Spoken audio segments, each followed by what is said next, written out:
Welcome back to yet another exciting episode of Branding Banter, your promo podcast. My name is Jeff Franklin, National Accounts Manager with Headwear USA. And I'm Meg Erber, Director of Sales at Performa. Stephen McFadden with TSC. Sarah Goshgarian Unruh with Stalls. Awesome. I'm going to say something. Love it seems off. It seems off. I don't know if I like that because we used to have so much banter, and now it's like it just feels off. I feel like we should just be like razzing each other or something. Well, I don't know. We get 90 seconds to do that, Meg, but you just took 20 I seconds. I mean, it goes quick. 30 seconds of a complaint department, more like it today. I mean, okay, Karen. How's everybody doing? Are we good? I mean, Sarah has a beautiful piano. I was hoping that she was going to play it for us. Yeah, can you go back there and play it something? Your house is very nice. This is what happens when you're traveling and you're on the road all week. So, you got to use a backdrop every now and then. Yeah, that's fair. Yeah, it's a beautiful baby grand. And I would love a tune. If you tickled those ivories, I would be tickled to death. I could do chopsticks for you. That's probably about it. That works. That's about what I get from the kids too. So yeah. Okay. Stephen, how are you doing? Good. Yeah. We're 90 days after the acquisition as of 48 hours ago. So we're, 3 months in and rocking and rolling and feeling like I'm getting my footing and creating a new division. And it's exciting. So. Yeah. You know what's even more exciting, Stephen? What's that? A recent ruling from the FTC. You know what that's all about? I thought you were going to say that. Yeah. We're getting rid of non-competes, guys. How awesome is that? Well, you might not like it, but I love it because I always thought non-competes were stupid. Okay. But, hot take? I mean, is it a hot take? I mean, how many people have ever been screwed by a non-compete, I think it gives way too much power to a company and stifles a lot of innovation. I understand why you may, want to do that, but in particular with our industry, if you're in sales, most of the clients are going to want to go with you regardless of where you're at or what company you work with, because it's about relationships.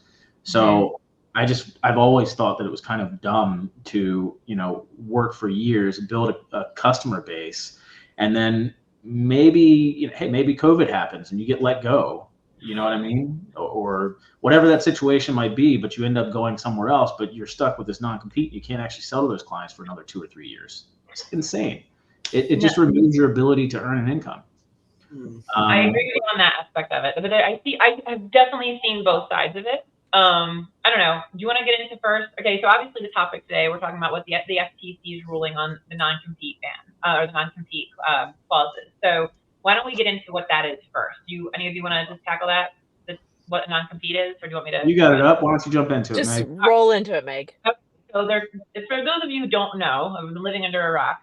Their non-compete clauses are contractual agreements where employees agree, even though they might be voluntold to be agreed to, where they are not to enter into or start a similar profession or trade in competition against their current employer. These agreements typically restrict the employee's ability to work in the same industry for a competitor or start a competing business, usually within a certain geographic area or for a specific period of time after leaving the company. So what we're hearing is that the FTC has now banned this. Or is it, there's a ruling, right? There was a vote. It was 3-2. It's a ruling. Yep. Yeah. Okay. And I know now they're being sued.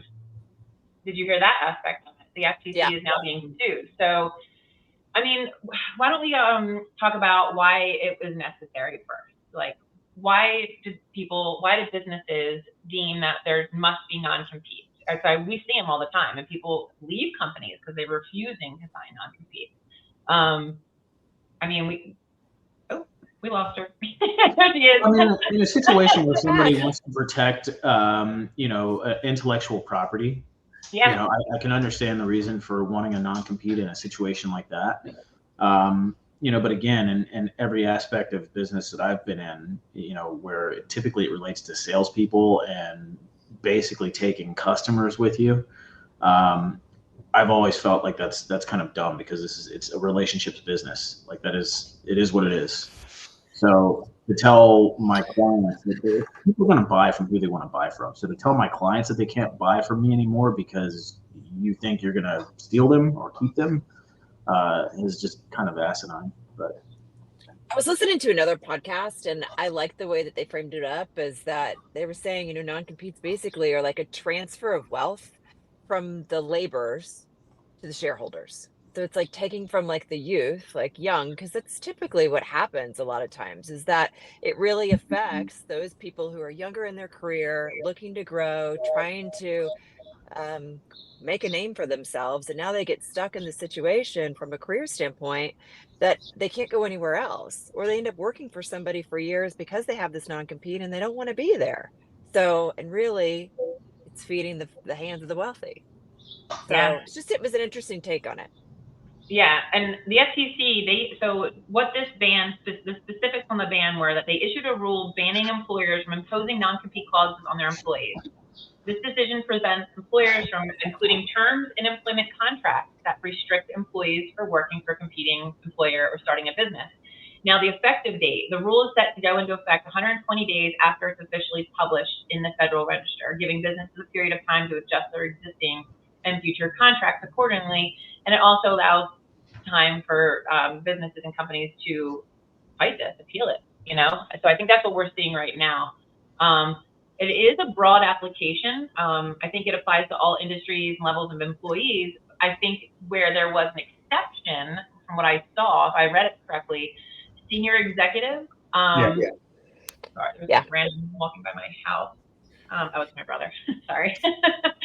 But according to this article, that those senior executives account for like less than 1% of workers. So I mean, it's essentially a ban, and it's not just moving forward. Like you can no longer force your employees to sign a non-compete, but it also bans any current existing ones, except for in Meg's case where she had mentioned those senior executives. It's supposed to increase $488 billion of worker earnings over 10 years, which is crazy. And it's like 8,000 jobs or small businesses they're expecting to start every year. Now, I think Leah Khan's done a great job of like putting this out there, but you're right. Like you had stated it, though, Meg, is that, the U.S. Chamber of Commerce, they've already filed, right, to not get this to move forward and to block it. But the idea of like raising this is to get like legislators like it onto their radar of like that this is a problem, right? Because it's trickling down. It affects our industry for sure. We've seen it. And I think that we've done a few articles out there about non-competes too, and like the banning of it, which is fantastic, especially in certain states. But like this trickles down to like chefs. Like, and how can you look at it on that level? How can you prevent somebody from earning a living in something that they've spent their entire life doing? Like, that to me is the part that is like, it kills me. Like, if I've been doing this for 20 years, so now like you're gonna take that opportunity away from me. Where I do get it is that if I'm involved and I know the trade secrets, there's technology, there's all this. I know Steven wants to talk so bad. That's all. Steven. I do get both sides of it. I do. Go ahead, Steven. There's so many directions we can go with this. There is a difference though between non-compete and non-solicitation. Yes. So non-compete, basically, what as we talked about a little bit ago, is like you can't enter into a business that you're going to directly compete with the business that you're in now. However, that does not let them then take customers away and take employees away. So non-solicitations though are not being ruled out. So I don't know from our industry's perspective, we've always viewed them one and the same. And I don't know that it's going to alleviate the concern, Jeff, that you had of, okay, well, now my customers can still buy from me. Non-solicitations still hold into effect. What it does mean I know a lot of people have been, held back by non-competes. I've never heard of somebody ever mentioning signing a non-solicitation agreement. It's much more common over the last 2 or 3 years as there's been a lot of like unenforceability with non-competes. in our industry and just I guess globally. Mainly started out west when they started having those rulings against non-competes already, and so those companies adopted non-solicitations. But I get some of those. Like there's costs of investment that you will never some will never see. So like I see both sides, right? I don't want to stop someone who's trained their whole life in one profession to continue that profession. Now, starting a new business and doing it on your own is different than saying you can like now come figure out who it is that you're going to go after and then go after them once you leave us. That's the difference between like non-compete and non-solicitation. So like I get protecting like what a company has done to build, like what they've put effort into build up their client bases, do whatever they've done. I don't agree that you should keep someone from doing that ever again. So like I agree with non-competes, but I do also agree with non-solicitations. Like you should be able to have some barrier. Yeah, and I think there's a level too. I agree with you, Stephen. I think there's also a level too of like if you're stealing IP and for data or software, like then those are chargeable offensives. Like that's stealing, right? Like that's totally different. But I think that was the fear of a lot of companies of putting non-competes in agreement. And I think it's like blurred lines from a language perspective because there's non-solicitations and then you have NDAs. So and non-circumvents. Put an NDA in place, right? Like, and so I think that shares, but I agree with you. To me, it's like if someone wanted to leave, I don't know, Stephen, one of your reps decided they wanted to leave and go start their own business. Someone's like, great, like to me, go do it. Like, cause they're competing against you, but they don't have what you've done. They don't know all of the secret sauce. And it's hard to start a business, it takes years and years for you to get to where you're at. So it's not like they can just sign up, get a PPAI or ASI number and be at the same level as you are right now. It's not going to happen. I just don't agree with a non-solicitation at all. I mean, I think that's even sillier than a non-compete because I mean, quite frankly, anything that's anti-free market is just disgusting. And quite frankly, you can't control where the end user is going to go to try to buy their product. And in these situations, like our industry, it is all relationship based. And you can't put your greedy little fingers in the cookie jar and say mine. You know what I mean? Like you just can't do it. So I've always thought that was really dumb. Like I said, I said that earlier, but I think customers are going to get. And look, if you're that good, you shouldn't have to worry about somebody trying to take the customers. They're going to stay with you if you're that good. So I think you're talking about an outlier, which is someone that does put a lot of, I think what I'm saying is we're talking about the outlying situations. Like I agree with you, Jeff, like someone that puts in the effort, builds the relationships and stuff, they may get wrongfully punished under some of these rules. I think what the companies are protecting themselves is the outliers on the other side.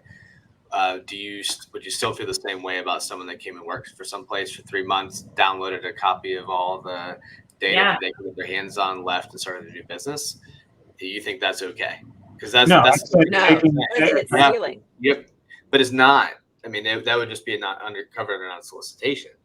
So that's what I'm saying. Like that's where you would have to be able to delineate between the two and say, how do you write that up? And it's hard to protect both sides without someone hurting both. Like it's gonna affect those in Jeff's situation where like you feel bad for their situation, but also you have to understand they've got to protect themselves somehow from the opposite. And sometimes that sucks. Like I just don't know any other way to say it, but I would just say that black or white, and there's a lot of gray. That's just what it is. I would say that 90% of those situations, though, there isn't. It's not a situation where somebody's stealing IP. I think it's more so the other way around, and I think. Unfortunately, when you get a broad ruling like that, people take advantage of something that's not necessarily meant for them. It's like the whole the 1099 situation that we've discussed in the past. Like, that's really meant for gig economy and the Uber drivers and people like that. And somehow, we create this or paint this picture with this broad brush. And everybody gets looped into it, and now all of a sudden it screws a whole bunch of people that's not intended to screw. And so I think the whole non-compete situation has turned into that over the last how many ever decades. Where everybody just enforces a non-compete, and it's never really meant for you. know, and again, I'm bringing it back to the promo industry. What IP are you going to steal? You know what I mean? Client list, factory solutions, decorating technology.